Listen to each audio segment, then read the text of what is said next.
As I have concluded in my last video, the enlightened man Rahu man, or you should split the term as Ra human, who activated the crown chakra is the real Ra of this world, not the Yaldabaoth or any of his seven animal archons.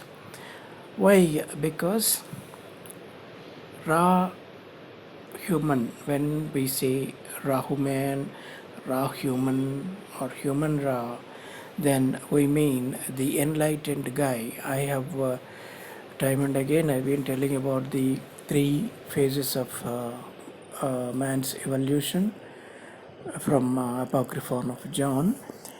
First is being the earthly Adam, second being psychic Adam, and the third being divine Adam. So this raw human is the one who has conquered all the sins, and he is now free of all the effects of the seven planets, and he is ready to actually reach heaven. So this guy is the one who should be the real king of this realm, and not the Yaldabaoth or any of his archons for that matter. We should take control of this world and not let ourselves be ruled by the lowly animals who make us sin and punish for us for the same. You see, the trick and the basically Yaldabaoth, or for that matter, Inki, as he is known in Sumerian mythology, is a trickster. He tricks you, he makes you sin first, and then say that you have sinned, so you will remain in this hell. I can't let you go to heaven. That's what that is his best trick.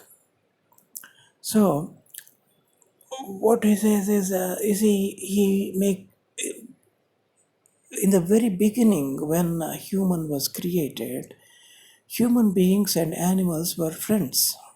Human beings and animals lived peacefully with each other. They kind of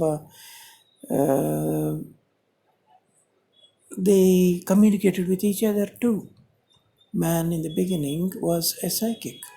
He had psychic abilities. He has this, what do you call, the telepathy. Yeah. So he could even communicate with animals. And the best part was the human beings to begin with were not carnivorous. They did not eat animals. There was plenty of fruit and water to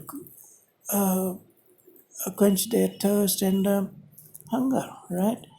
So, Queen Mother, when she made us this living library, this was the God's best experiment and project. And in this project, this was called the living library, meaning a library of living beings.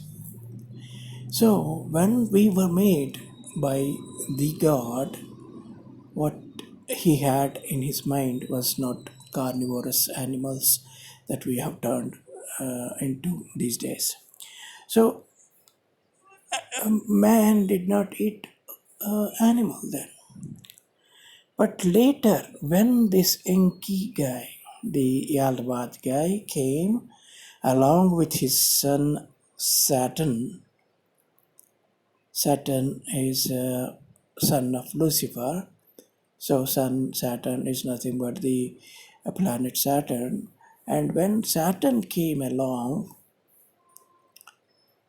Saturn along with Lucifer came along, they made the human beings eat animal flesh.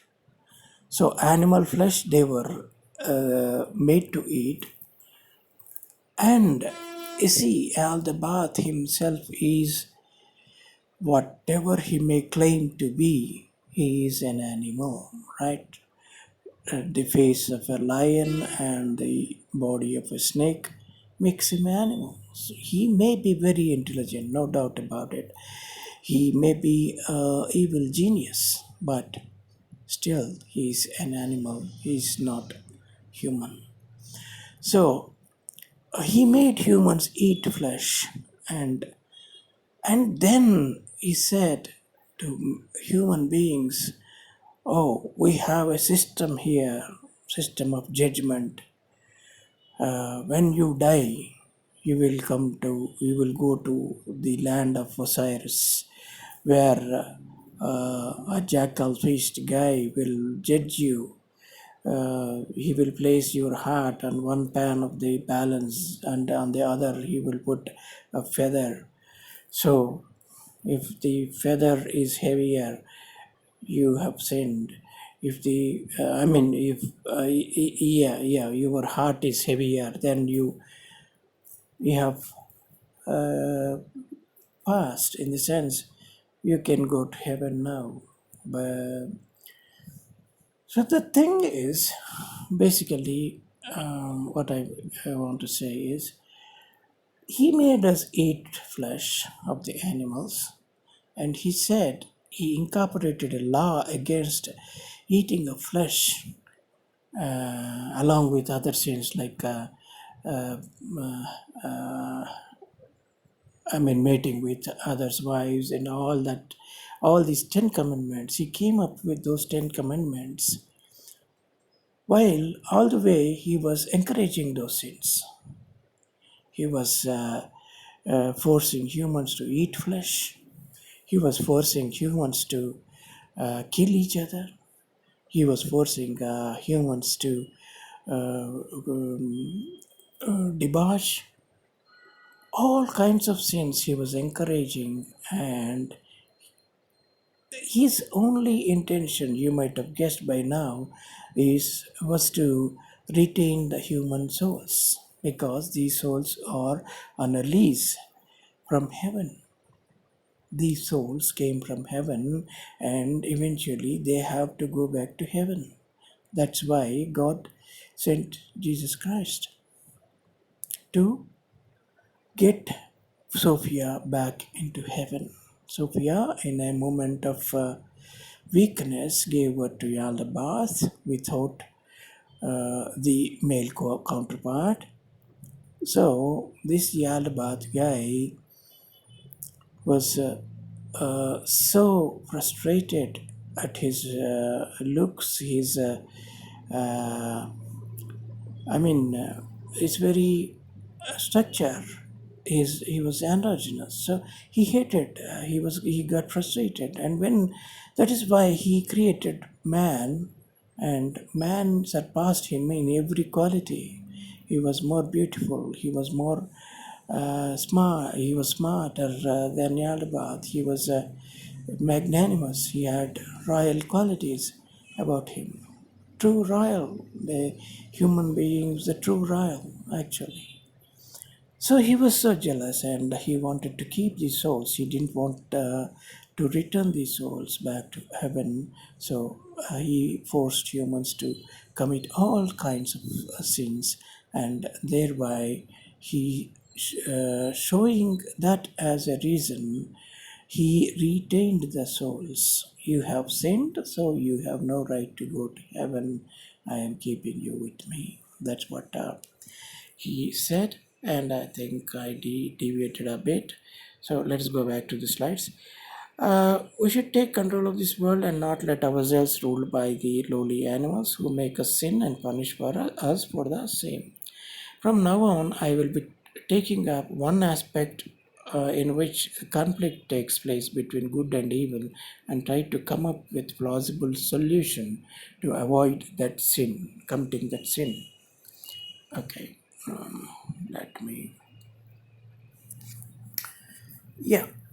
So now let us take the subject of the the very crux of the whole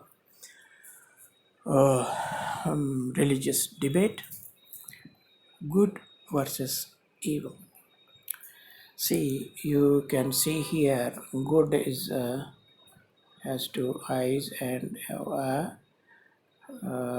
mouth which is smiling, versus the evil has a kind of animal face, and it of course has horn, black horn.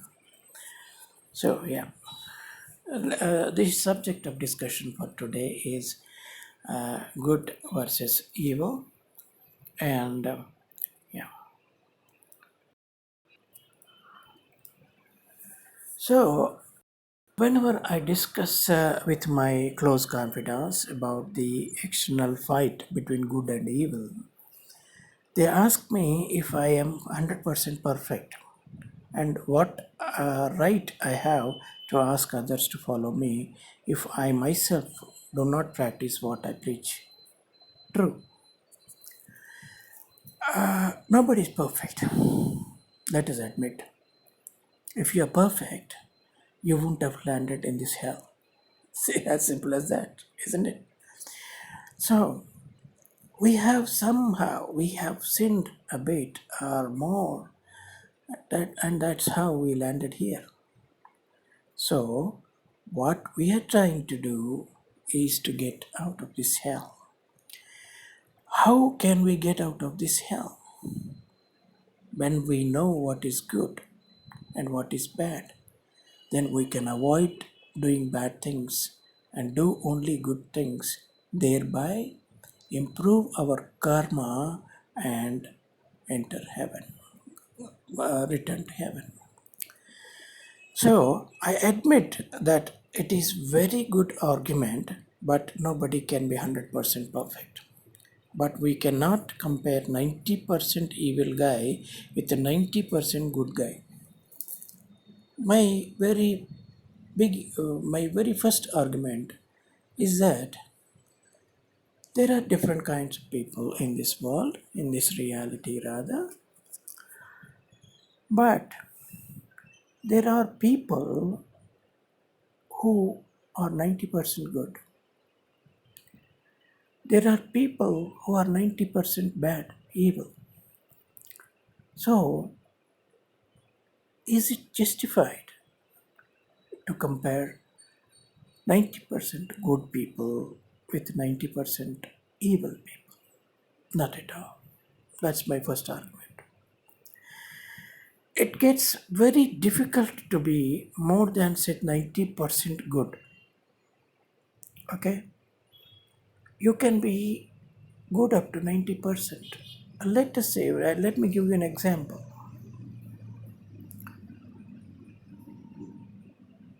You encountered a lion, let us say, and you want to pet the lion, you want to befriend the lion, and you go near the lion and you put your hand on its beautiful hair. What would it do? You know, right? What will it do? It will just gobble you up. It will kill you and gobble you up. Similarly, you see a snake and you go near the snake and try to pet the snake. What will it do? Naturally, it will bite you. It will spit venom on your face. You will die. So, in such circumstances, is it wise or good or even good? Is it good to let lion eat you up? Let snake bite you and kill you? No, not at all. So, in such situations where you do something that is, you're ought not to do, then that in such circumstances you can be excused, in the sense you can be what do you call, exempt. So that is a very good example. In fact, I took the example of lion and snake because that's what the Yaldabaoth is. He has the face of the cruelest animal and the most vicious and poisonous and most deceitful, crawling, slithering creature. So, in such circumstances, if you kill someone in self defense, in the sense that animal is going to kill you if you don't do anything, you need not even kill the animal. You can just escape. Don't go near the animal and pet it. Keep it in a cage. You go feed it, look at it, and enjoy. If you, for that matter, if you want to befriend such animals too, keep the snake in a cage or whatever they are kept in, and feed them and see from a distance and enjoy. That's it. If you so much like snake, I doubt if anyone likes snake. But yet, so nobody can be 90% good. Nobody can be 90%, but some people can be 90% bad. Being good more than 90% is near to impossible, because you are bogged up in so many earthly duties and what do you call, obligations. Earthly obligations you have. You have to feed your family. You have to earn. You have to survive. So, what all I mean to say is, so what all we can do is to avoid doing evil things conscientiously.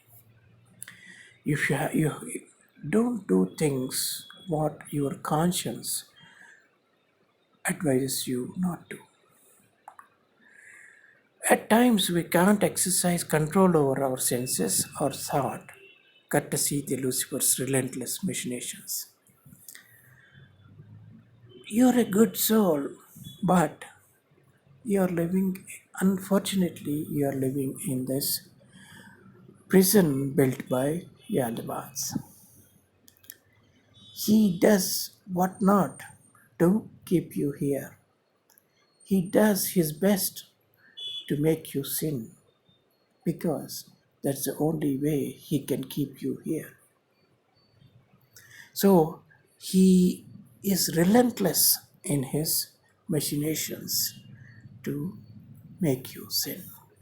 We should always remember that and exercise patience.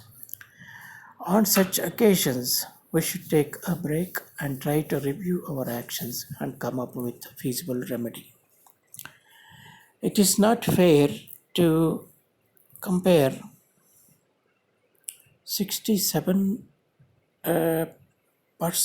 good guy with 67% bad guy and blame him for every sin.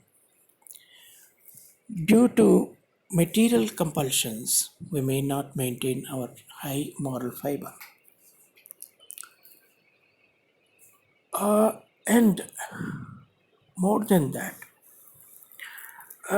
here I will quote an example. I think here it wouldn't be amiss to quote one incident that happened with one guru by name Ramakrishna Paramahamsa. A lady came with her son and asked Guru to advise her child not to eat sweets. because the kid was eating so many sweets, which is naturally not good for his health. She asked the guru to advise the child not to eat sweets. Okay, guru didn't say anything to child and then asked her to come again. Same thing happened for 15 days, and on the 15th day, he advised the child not to eat sweet. Here again, not is missing, quite ironical. Uh, these mistakes are happening. As I told you, the machinations are far and varied. This is one of them, I'm damn sure. Anyway, so he advised the child not to eat on the 15th day. The woman was surprised and asked Guru why he did not give same advice on first day itself. Guru told her that he too is very fond of sweets, so he could not ask the child to do something he himself could not do. Okay, so he himself is very fond of sweets, and he could not advise the child not to eat sweets because he himself is fond of sweets, and who cannot practice has no right to preach. That's the bottom line. If you cannot practice what you preach, then you don't have the right to preach. So he earned that right to preach. He himself stopped eating sweets in 15 days. He conquered that and the desire, and then he advised the child to not to eat sweets. What I'm trying to say here is controlling your senses and their desires, or bodily, the parts you have organs, they have desires, and those desires you cannot control them overnight. It is not possible, simply not possible. So try to get rid of your bad habits one at a time and allow some time to gain full control. When you are a smoker, you are a compulsive smoker, and you go to a doctor, ask his advice. Doctor does not advise you to stop smoking altogether at once, which might result in serious health problem. Stop if a chain smoker stops smoking altogether, then he will have side effects. So, um, but he advises to reduce the quantity slowly and then stop altogether. The doctor advises you to, if you're smoking a pack, 10 cigarettes a day, let's say, then he will ask you to smoke 9 next day, 8 the other day, 7 next day, 6 the other day, like that. Go on decreasing the quantity, and finally on the 11th day you stop completely. You stop smoking completely. Then your body will get used to it, and the side effects will be very less if there are any. We should do the same and try to come up with areas of improvement in our moral behavior and implement good practices so that by and by we can master all our senses and desires and thereby activate the higher chakra. So, that kind of concludes my lecture for the day. The subject being good versus evil. So, keep smiling. See you tomorrow or whenever I make the next video. Thank you.